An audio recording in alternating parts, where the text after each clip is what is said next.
All right. So here we are. We're doing this. And my setup is a little different because my cat is laying like at my elbow right now and is extraordinarily cute. He's purring. But so this section that we're going to read today is it's on page 164, and it'll take us all the way through to 166. It's kind of long. Social belonging with personas and projection. And, and this sections like this remind me of like the organizational lift of developing Parinama method, which was like really working through like what belonged where. And, in the second hub, we projection is addressed. Yeah. So, I mean, it is kind of like, I don't know, ripples out, it's like, I think I brought this up in the last reading or the one before, which is that it's like this is a kind of brick, sort of foundation building, each layer builds upon the next. It's kind of like, I guess it's like the one analogy is like math, where it's like you have to kind of like learn the first level to be able to like really be effective in the next one and have the tools necessary to, expand upon them to get greater capability. So, yeah, it's the first thought I have when I look at this is remembering. I'm gonna move a little bit. All right. Is just the construction of it, like yesterday or the day before I was walking down the street and it just like dawned on me. I had this like moment of thinking where I was like, God, I really like the thing about this and just really appreciating that, not only what did I like build out this framework, like this process, but I, wrote it, produced it, and, published it. And so actually this might even be a good place to kind of like make a note of this, which is that my conviction around how I was going to develop this, initially at the very beginning, I had, there were some folks who were discussing with me publishing. And there's a whole process of like where you build out like a spec sheet with comparables, a writing sample, explain what the market is. So it's kind of like a pitch, and then you shop an agent, and then that agent goes and it does the work. They do the work to like get you, like a book deal, and so based off the writing sample and the marketing. It's like, so publishers will say like, oh, we really have a space here for something like this. And like it's a whole process. But the other part of it was my friends who have been published told me, one in particular told me a story about their own book, which is by my own account, absolutely like extraordinary. The book is What We Will Become by Mimi LeMay. And I think she published with Houghton Mifflin. And she'd gotten a book deal because a piece that she'd written had gone viral. And she's an extraordinary writer. Like her ability to write is absolutely in its own kind of space. It's beautiful. And an early discussion I had with her about her process of like how it works when you get a book published, which is that it goes to the publisher and it's essentially their domain at this point, and the editor just goes in. And this is like maybe like This is what a widely understood phenomenon is that once your manuscript goes into, the publisher, you just wait. There's no like, you're not owed anything, and occasionally, you get your kind of, like, notes and instruction and on what you need to do to, like, incorporate their edits. And so, I don't wanna talk about anyone else's experience here, but I will say that the conversations I had with folks who'd gone through publishing, um, they made me really, realize, like, what I wanted to do here would have knowing that it would be, like, really changed, like, extraordinarily impacted, like, and in some ways that you could arguably say would be for the better, in the sense of making it closer to, like, an airport book, making it a lot smaller, which might, it very might likely might happen. I began production of a smaller version very early, way too early before I actually understood what parts should be conserved and which could go, which I still don't know that I fully understand. But anyway, the point being is that it felt very important to me, as this book is just feels like it was, like, guided out of me. I was very reluctant in the process. I felt, I was very called upon to do it, and, throughout the process, felt really resentful because I was upset, because, my like, one of my personal ongoing conflicts that's dissolving right now is, why can't I just belong? So we're going full circle here, which is like, why can't I just have the normal life? And, and I have a really good normal life. Like, as, having been, you know, yeah, I mean, look, yeah, I've very like I can, yeah, I'm not gonna get into that. But even like at the time, I was an executive.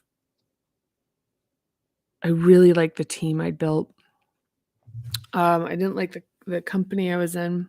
That was becoming a conflict for me, related to ethics.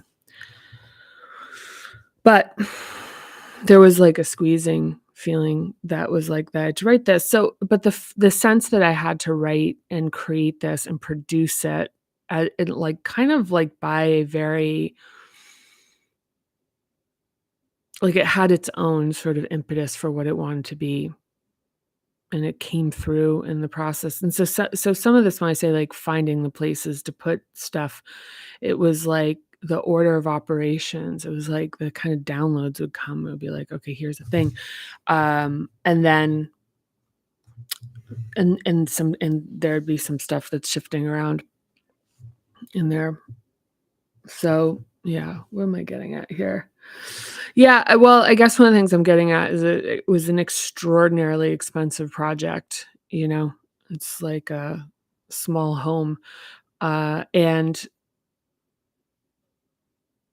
and I guess one of the things that like, for me is the consideration of what went into this, and the importance of that this belongs to certain people. I don't know who they are. I don't get to choose this. You, whether you're responding to this or not, will tell you whether this is for you. But in the producing of the book, so I had I hired every single person and funded it to develop this, and I mean, for the sheer size of it, it is extraordinarily well constructed. I guess an argument on the side of like, if it was professionally published, that it would have been, kind of more consumable. but it's not really what it's meant to be, you know? It's not what it's like it'll become what it's going to become. This is the beginning of its journey in the world, and even reading these is part of the process, and I can say that, you know, I was listening, I was listening to something last night about YouTube and, you know, about how, you know, and they were talking about how it's a huge goal for people to monetize their channels. You know, understandably, like the idea that it's like, you know, but and they were talking about all the things you need to do. And I was like, well, you know, the monetizing YouTube is, you know, it's it's not like an express goal that I have with this. Like it's a lot more in I guess maybe in the traditional sense of this. It's just really important to me. So I'll explain like this process of reading it aloud and talking through things that have to do with the process of building it out, so that those are available for anybody who even have a passing interest. Um, oh, this is too bright. There we go. And the other is that it's findable, you know, that it'll find people who need, you know. So, all right. But so the social belonging with personas and projection. So one of the things that I'm just connecting this right now is that my sense around kind of having this resentment about being like, oh, this is the thing I'm supposed to be doing, and that having like a very strong like grabbing the wheel and steering it. Um, Part of the thing that is still,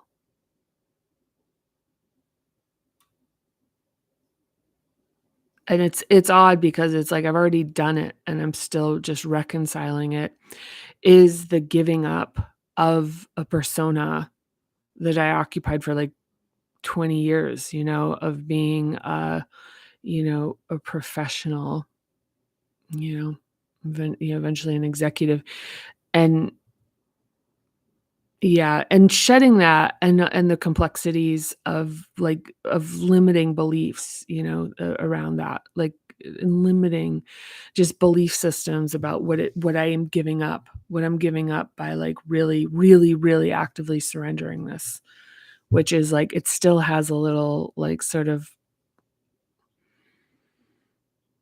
like hangnail. It's still sort of attached, but needs to like release. So I'm going to read this. I'm going to see what kind of comes up in terms of remembering this. One thing I will say about my cat is when it, you know, it's like, you know, I'm not going to talk about that. It's TMI. We're like already at 13 minutes. So, okay. So personas. Okay. I'm gonna try to stuff that doesn't have a lot, I'm gonna try to get through relatively quickly. So for many of us, you know, it was a motley crew that shaped our early social programming. Our first friends are cousins, children of our parents' friends, kids in the neighborhood and at school, or religious community peers. It's really interesting that siblings are not in here. I mean, I had siblings. I don't know why. Like I've noted that, but I haven't mentioned my siblings. And I think, you know, now I actually understand why.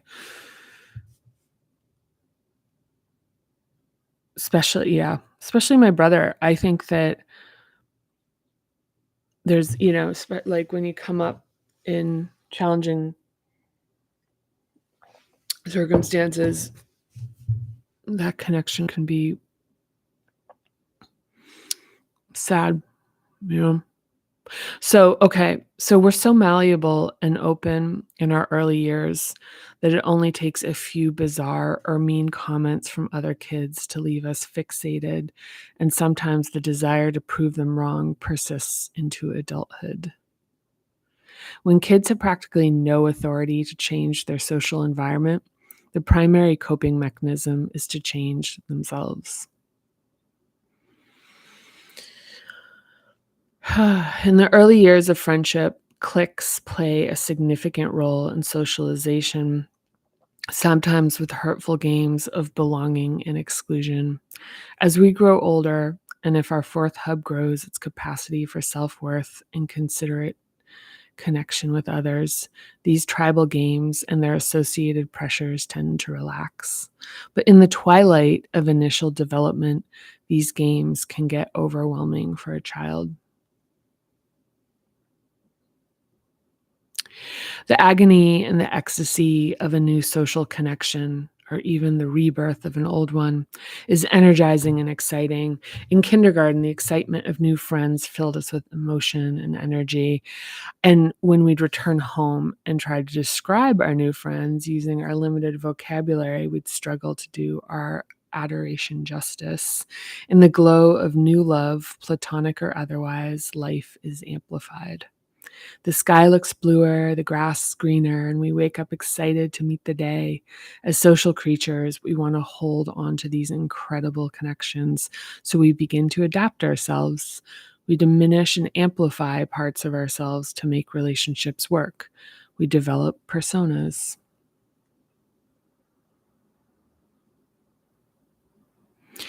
These personas are masks we wear to emphasize qualities and behaviors that our friends and family prefer. We learn through trial and error that a mask can conceal qualities and behaviors that have caused embarrassment or have led to criticism or even ostracism. For example, we may hide nerdy, babyish, or gendered interests around certain friends or disapproving siblings. But when we spend time with friends who share these interests, we blossom and play our hearts out. Hmm. These are different masks. There are different masks used with parents, teachers, and friends. In divorced families, the need to take sides and to develop conflicting personas can fracture a child's heart. I interviewed Imani, who remembered spending weekends with her dad, feigning interest in motorcycles and even wearing clothing with his favorite motorcycle brand. He loved it, and I learned things I didn't care about because he got so excited. I would bask in his happiness and attention. When she went home to her mother, she returned to her pink bedroom to happily play with her Bratz dolls. Her mother told her that she didn't have to pretend to like motorcycles. She said, I was 9 years old, and intuitively, I knew my dad would struggle to relate to me. It meant more to me to feel a connection with him, and I sensed that he would be challenged if he had to try to relate to my real interests. Hmm. In the second hub, I discussed the rejected self, in which we hide certain spontaneously arising behaviors to reduce friction in our home life. The development of more advanced social masks in the fourth hub is a continuation of this natural tendency. Adapting to our environment is part of our human nature. Mm. I can move this in a little bit. Yeah. So, but personas can get in the way of building trust when we sense that something is being concealed. James, the CEO of a tech company, told me that when he interviews candidates for executive roles, quote, if someone's overly friendly and responds with safe and scripted answers, I wonder what they're hiding and why they don't feel comfortable showing more of themselves. I figure they either have skeletons in their closet or they lack self awareness. Some companies may like excessively positive personalities, but in my experience, whatever's behind the facade is a mess I'll have to clean up.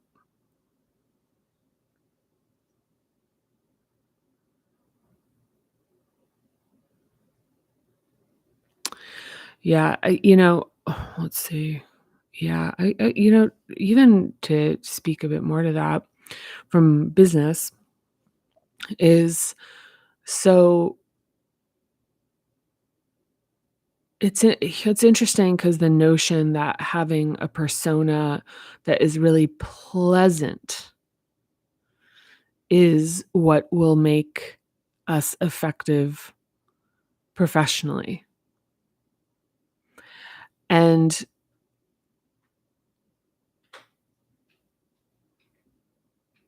it's almost like, I'm just kind of letting this land. Hmm.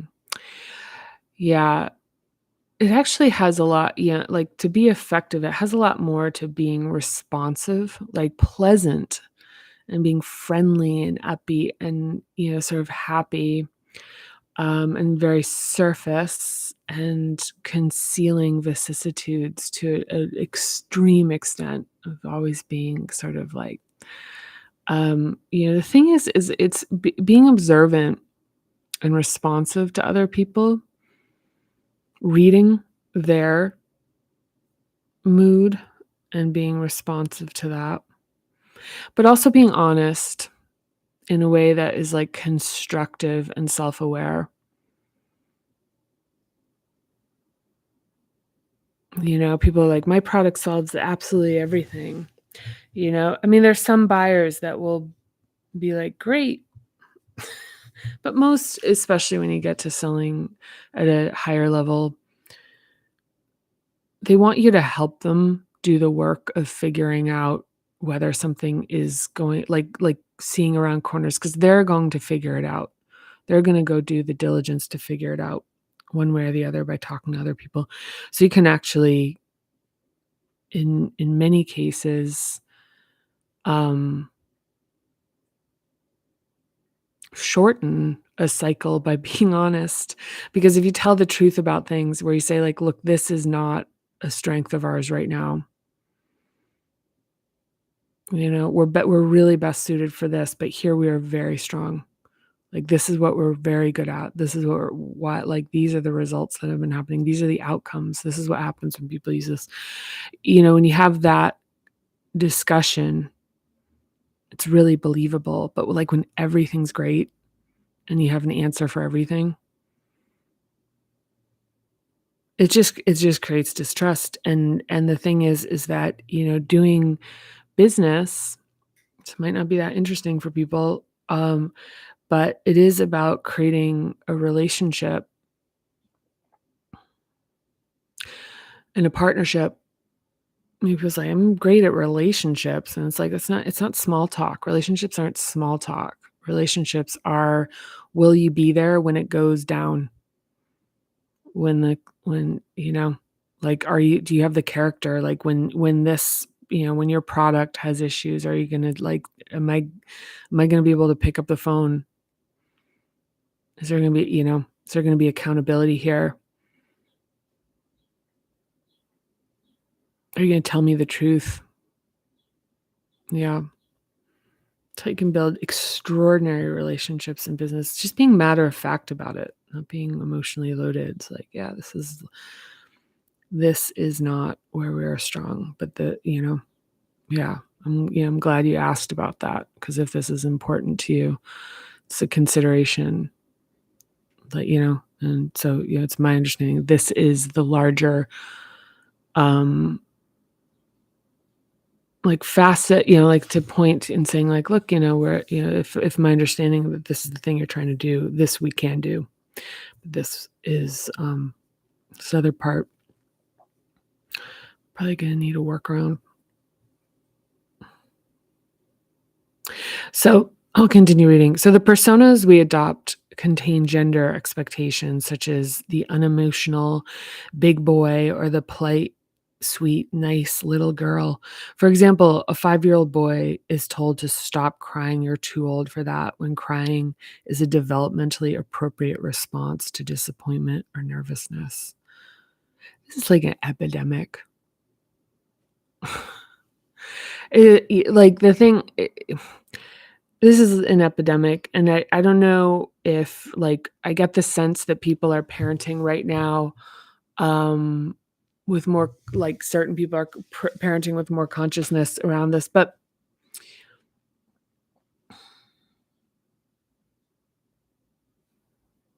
hmm, but the idea that, like, the fact that most parents don't understand or have an idea of, like, what is actually neurologically possible and appropriate to expect.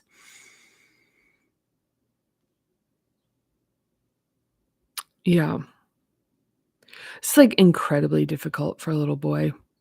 You're a big boy. You're a big boy now. Big boys don't cry. You're strong. And at this age, it's like it's just like wet clay.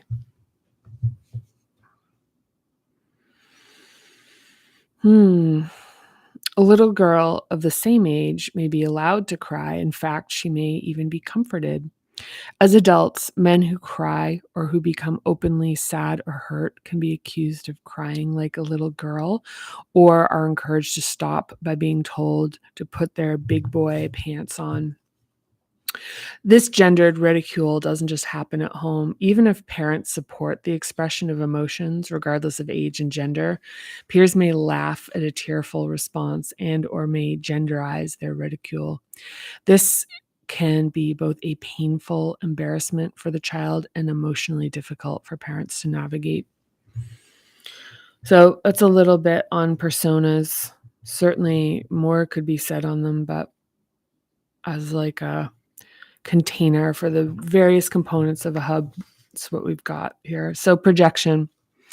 I'm going to get through this and wrap it up. So when we feel safe and our nervous system feels even keeled, we tend to be more accepting of others. Do you notice if your judgment of others tends to soften and relax when you feel good, happy, and at peace with yourself? Notice how compassion for others tends to correlate with the compassion we have for ourselves. It doesn't mean that we tolerate bad behavior. It means we can be understanding and uncritical as we maintain boundaries.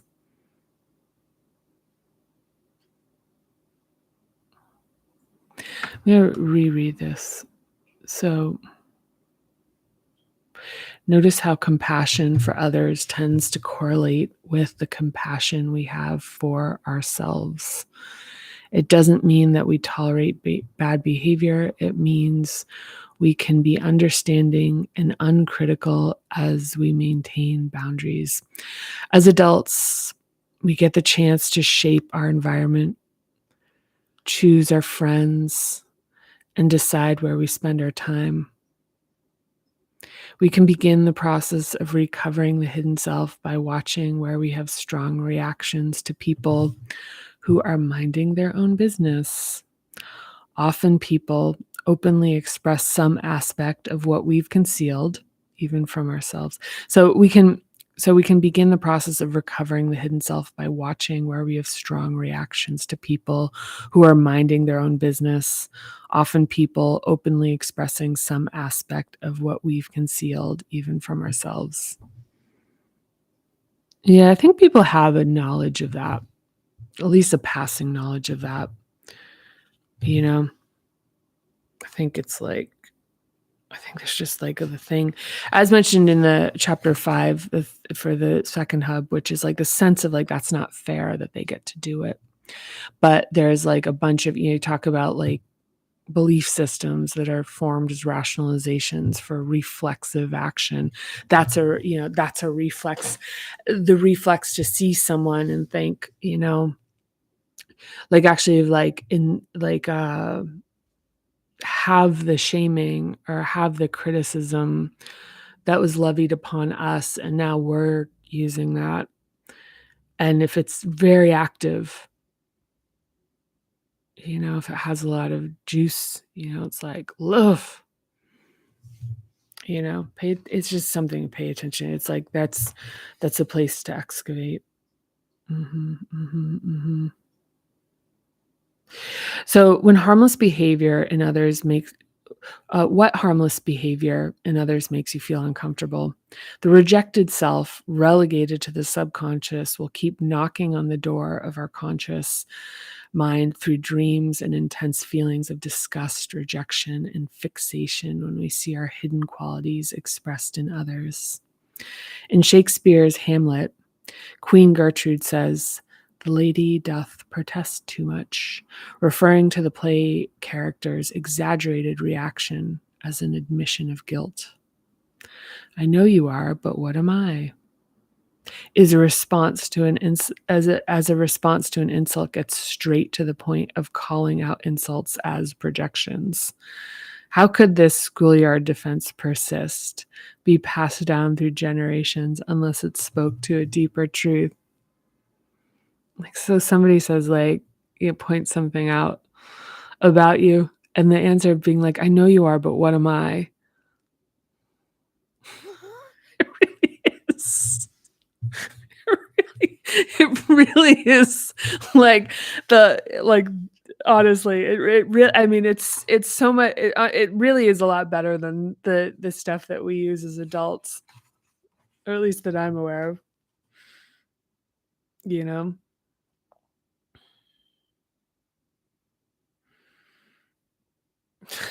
It's coming from it. I mean, it's like like the thing is nobody's gonna point anything out about you. Nobody cares. Nobody's like doing a deep dive into having a completely objective perspective on you.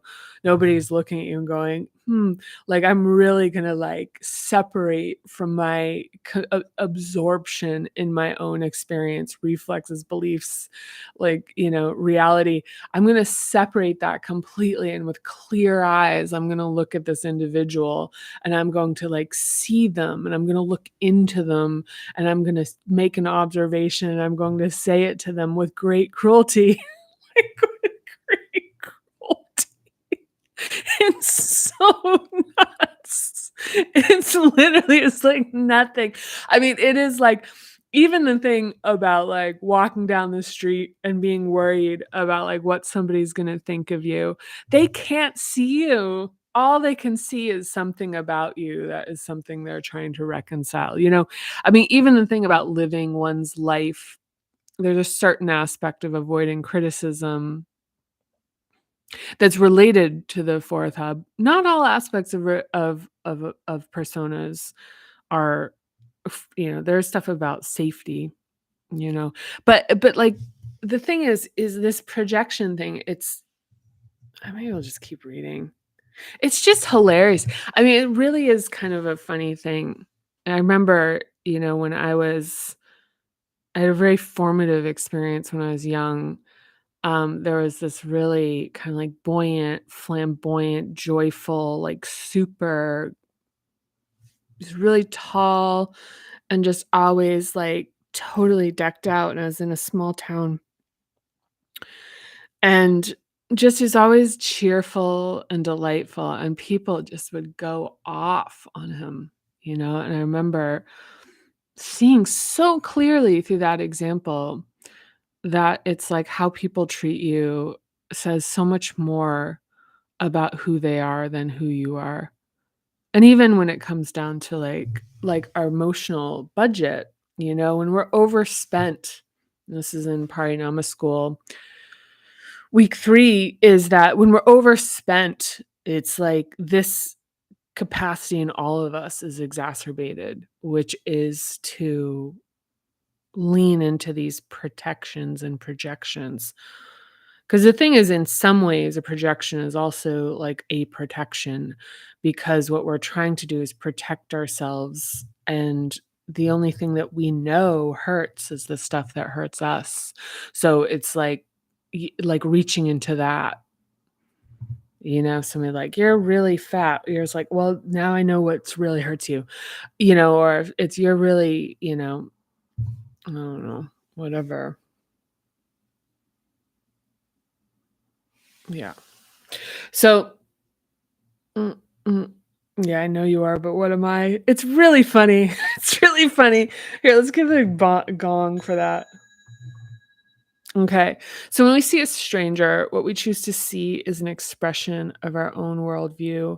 Our observations and opinions are subjective. Remember my moon gazing relativity analogy in the parallax discussion.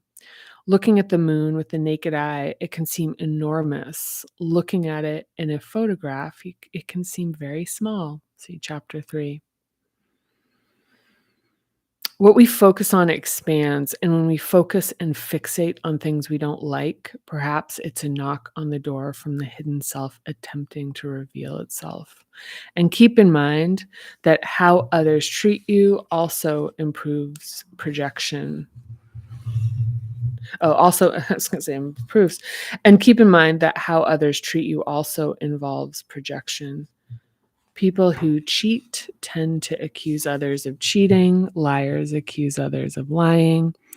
Initially, how people treat you demonstrates who they are, not who we who they are, not who you are, which is an important consideration for choosing the people we allow into our life.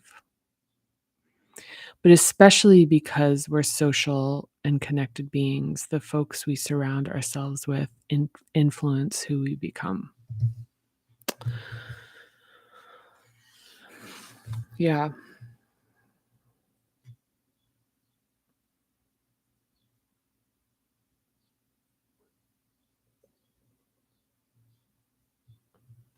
Yeah, I mean, some of it isn't funny, some of it isn't funny. Some of the way people treat us is their internalized abuse, their internalized cruelty. I mean, this goes it's so as it's like funny is one side of the lunacy of this, you know.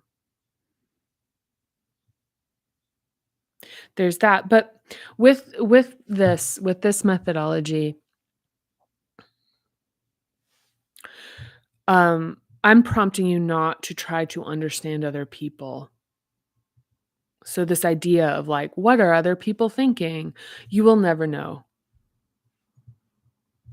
Why do people like, why do you? Why do we? Why do we? Start there. This mystery that other people are operating out of a like different framework, and it's like this kind of like, this world, like that world view that like, it's like, "Oh my god, I can't even understand." It's like, well, if you understand yourself, everyone becomes like it like becomes easier to contextualize how people are behaving. And then when that happens, what we're doing is we're just managing our own budget and our own capacity to be able to be like in the presence of process um the behavior of others. But less is kind of like shock and outrage.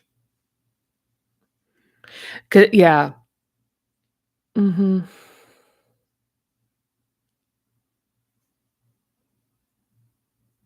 Yeah, that's it. That's what I've got. So next is organizations leaders versus managers, and then it's cultural belonging with anima and animus, intimate belonging with eros and thanatos. These are good. These are good.